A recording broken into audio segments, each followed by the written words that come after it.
होता अगर रेनगोकू जिंदा होता और इन्फिनिटी कैसल में भी होता, क्या क्या चेंजेस होते उससे स्टोरी में, क्योंकि रेनगोकू ऐसा कैरेक्टर है कि वो अकेला बंदा ही काफी चेंज ला सकता है पूरे स्टोरी में। So let's start. Well, infinity castle के ऑल्टरनेटिव स्टोरी पे जाने से पहले हमें मुजेंट ट्रेन पे आना होगा टू सी कि रेनगोकू सर्वाइव कैसे करेगा। ये सीन इमेजिन करो कि आकादा के एक फिस्ट ने रेनगोकू के चेस्ट में होल कर दिया, बट उसका पंच रेनगोकू के हार्ट को जस्ट बाय फ्रैक्शन मिस कर देता है। मतलब बस 1-2 सेंटीमीटर से उसका हार्ट बच जाता है, बट उसका पंच रेनगोकू के मसल्स और लंग्स के अंदर छेद कर देता है। ऑब्वियसली इस चीज का पेन काफी ज्यादा होगा, बंदे के आर पार हाथ निकाल दिया आकादा ने, बट रेनगोकू विल सर्वाइव और उसकी जो अपनी ड्यूटी पूरी करने की रिस्पॉन्सिबिलिटी है कि आकादा भी उसको एक्सटिंग्विश नहीं कर सकता है। तो जैसे जैसे सन बाहर आता है तो आकादा के पास अब कोई भी ऑप्शन नहीं है, उसको बैटल छोड़ के भागना ही पड़ेगा। बट आकादा को लग रहा है कि ये आशिरा तो मर गया है, उसका जिंदा रहने का कोई चांस ही नहीं है।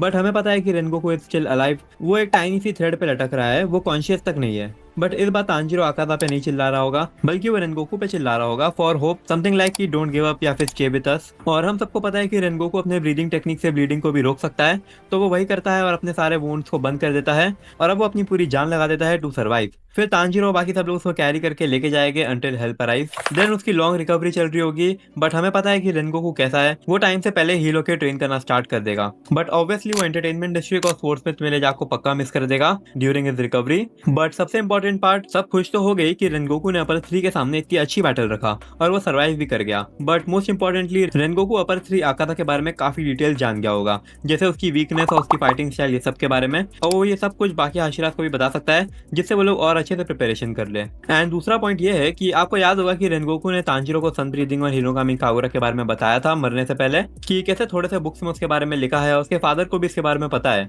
तो इस बार रेनगोकू तांजीरो को अपने साथ लेके जाएगा अपने घर पे, जिससे वो लोग सन ब्रीदिंग के बारे में उसके डैड से जल्दी जान लेंगे और फिर तांजीरो हिनोकामी कागुरा पे और जल्दी काम करना स्टार्ट कर देगा, जिससे वो उसे और जल्दी मास्टर कर ले।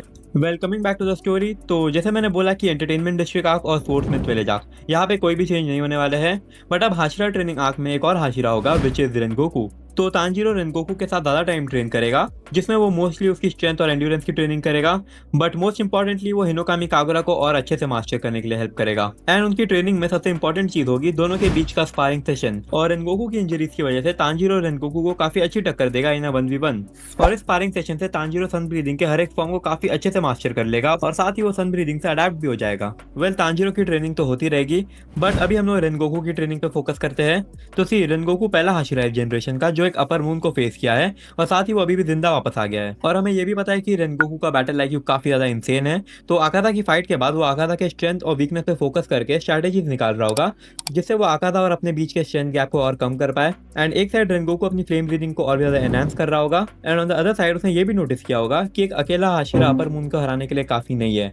तो वो सभी हाशिरात को बोलेगा कि पैर में ट्रेनिंग करना स्टार्ट कर दो, जिससे जब एक अपर मून सामने आ जाएगा तो जो भी हाशिरात होंगे वो लोग को पैर में लड़ने की आदत हो जाएगी, जिससे वो लोग को अपर मून को टेक डाउन करने के लिए और आसानी होगी। सो ग्योमे और सानिमी एक अच्छा पैर बनेंगे, क्योंकि ग्योमे को पता है कि उसके अटैक बहुत ज्यादा इंपैक्टफुल हो गए सानिमी के साथ, क्योंकि सानिमी अच्छी ओपनिंग दे सकता है उसको। और दूसरे साइड ओबेनाई के क्विक और डायरेक्ट अप्रोच उसके लिए बेस्ट हो गए to pair with Mitsuri with a long distance fighting style. और ऐसे ही Rengoku decides to make a pair with Tanjiro, क्योंकि एक फ्लेम ब्रीदिंग और दूसरा सन ब्रीदिंग दोनों काफी अच्छा सूट करेंगे एक दूसरे को। और तांजीरो ने रेनगोकू के साथ ज्यादा टाइम भी स्पेंड किया है ट्रेनिंग करते हुए, जिससे वो लोग का कोऑर्डिनेशन भी काफी अच्छा हो गया होगा। और स्पोर्ट्समैन विलेज और एंटरटेनमेंट डिस्ट्रिक्ट आर्क की वजह से तांजीरो बहुत ज्यादा स्ट्रांग हो गया है कंपेयर टू मुजेन ट्रेन। तो ऑब्वियसली वो रेनगोकू को होल्ड बैक नहीं करेगा फाइट के बीच में, दोनों अपना स्टैंड खुद ले पाएंगे। So now after all the training finally अब टाइम है for the infinity castle arc. Muzan वापस सब लोग को इन्फिनिटी कैसल में गिरा देता है। तो देखो, अभी हम लोग मूवी के अकॉर्डिंग जाएंगे, तो फर्स्ट फाइट है शिनोबू और दोमा वाली। तो दिस टाइम शिनोबू वहाँ पे अकेली नहीं होगी, उसके साथ एक और हाशिरा होगा which will most likely B Giyu. तो क्या ये सिनेरियो में भी शिनोबू की डेथ होगी या फिर नहीं? वेल यस, एंड इसका आंसर मैं आपको आगे देना चाहूंगा after the fight of Akaza and Tanjiro. So just like the movie, Akaza entry लेता है इन्फिनिटी कैसल में तांजीरो और रेनगोकू के सामने, और इस बार आकादा इन दोनों को ये भी कहता है कि यू हैव माई रिस्पेक्ट इतना स्ट्रॉन्ग बनने के लिए और अभी तक सर्वाइव करने के लिए भी।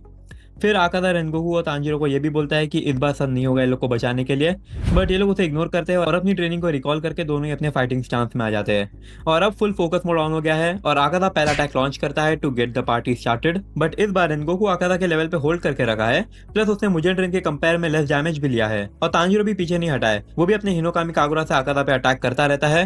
And just like the movie, दोनों आकादा पे एक साथ भारी पड़ते हैं और एक पॉइंट पे तो ये लोग आकादा को ओवरवेम भी कर देते हैं, but obviously in the end endurance obviously velocity Akaza का काफी ज्यादा है एंड एक टाइम पे दोनों एग्जॉस्ट हो जाएंगे और फिर तांजीरो आकादा के कंपास नीडल का काउंटर निकाल के फाइनली इनविजिबल वर्ल्ड में चले जाएगा, जिससे वो आकादा की गर्दन उड़ा देता है। बट हमें पता है कि आकादा गर्दन उड़ने के बाद भी मरता नहीं है, बट रेनगोकू और तांजीरो दोनों ही पूरी तरह से इंजर्ड और एग्जॉस्ट हो गए हैं and then Akaza start getting his memories back और फाइनली वो गिव अप कर देता है और अपनी डिफीट को एक्सेप्ट कर लेता है। एंड दिस टाइम राउंड 2 में फाइनली रेनगोकू ने आकादा को हरा दिया है, बट ऑब्वियसली तांजीरो का एक बहुत बड़ा कंट्रीब्यूशन था यहाँ पे। सो नाउ एक वार्निंग है, अगर आपने मांगा नहीं पढ़ा है तो you can leave the video here, but हाँ लाइक करके जाना। बाकी नाउ हम मांगा रीडर्स के लिए स्टोरी को आगे कंटिन्यू करते हैं। तो देखो शिनोबू और दोमा की फाइट पे आते हैं। शिनोबू ये सिनेरियो में भी मरने वाली है क्योंकि इवन दो ग्यू उसके साथ है, बट दोमा इसीलिए हारा था क्योंकि उसने शिनोबू को खा लिया था। तो अगर दोमा को हराना है तो शिनोबू को ये सिनेरियो में भी मरना होगा। तो सभी हाशिरात ने इस बार कोऑर्डिनेशन के साथ फाइटिंग टेक्निक सीखी है, स्पेसिफिकली अपर लेवल को हराने के लिए। तो इस बार उनकी बैटल्स थोड़ी अलग होगी ओरिजिनल स्टोरी के कंपेयर में। ओबेना और मित्सुरी वापस नाकिमे के सामने आते हैं, बट इस बार वो लोग उसे इजीली काउंटर अटैक कर देते हैं। बट स्टिल योशिरो नाकिमे पे अपना कंट्रोल ले लेता है, जो डीमन स्लेयर्स का काम काफी ज्यादा इजी कर देता है।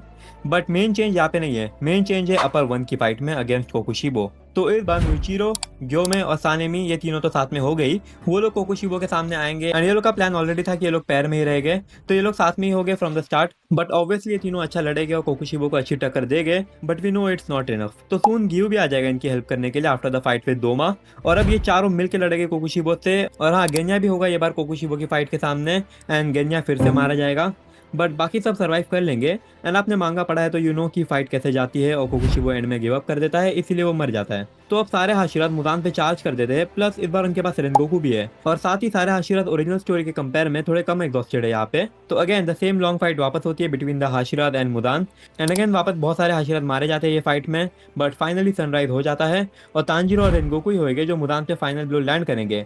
एक अपनी सेल्फ ब्रीदिंग यूज करता है तो दूसरा अपनी फ्लेम ब्रीदिंग, जो अब फाइनली मुदान को टेक डाउन कर लेगा।